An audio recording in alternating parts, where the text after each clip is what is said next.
special edition coming to you live from the East Wing of the United States White House. Let me now go across to a special guest who's joining us, Union Minister for Women and Child Development, Smriti Irani. Ma'am, thank you very much for joining us on this special edition of Brass Tacks.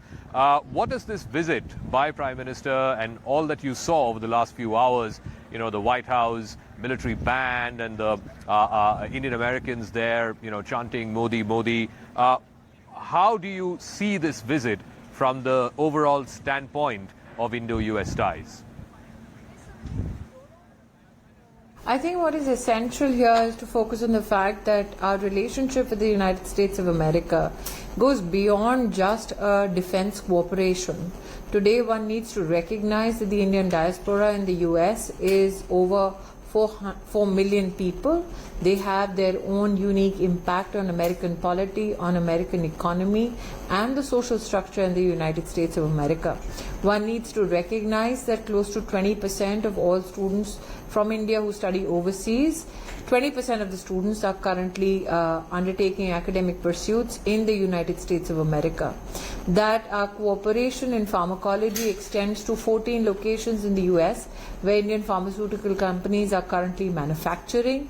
We have 200 active collaborations between Indian labs and US labs. 200 satellites have been launched courtesy ISRO and a partnership with NASA program from the US. So I think that we need to look beyond just internal security or security cooperation or defense.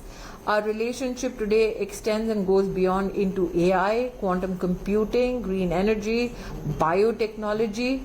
Diversity of opportunity between India and the US is the underlying factor, I think, of this visit. So one of the things that's also being talked of is, you know, this partnership has become all the more critical and essential for the world because of the growing aggressive nature and threat from China. And we've just seen, you know, just some time back, just before the White House ceremony began, the Chinese side sort of taking pot shots on the US-India relationship. How do you see that playing out? I don't speak for China, I only speak for India, and I think if you've looked at how Prime Minister Modi has articulated India's position globally, he is of the opinion that we look to leverage our own capacities, our talent, our inherent strength, and make a mark for ourselves uniquely in global economies.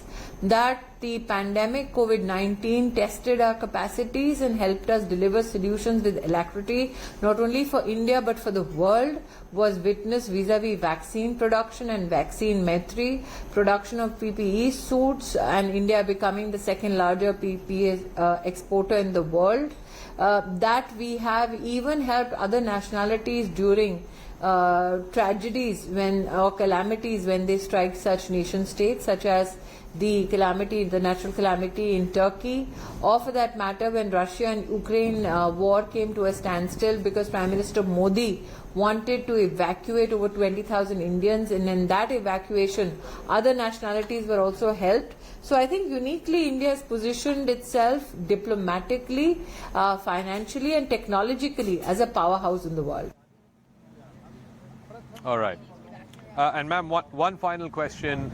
You know, you must have seen this. Obviously, the Prime Minister, after his engagements at the White House, will be going across to the U.S. Congress, the Capitol Hill building, where he will be addressing the joint sessions of the U.S. Congress. And already some members of Congress have decided to boycott his address. And I believe that that is having resonance back in India as well. The opposition Congress party has used that or projected that as proof that Mr. Modi's record in India is that of a democratic backslide, and therefore there's nothing to be proud about and so on. As a representative of the ruling party, how would you respond to that? The fact that some congressmen and women have decided to boycott Mr. Modi's address later this afternoon. I don't think that warrants any reaction. I think that the grandeur of how India is positioned vis-a-vis the US right now speaks volumes about the kind of confidence both nations enjoy with each other.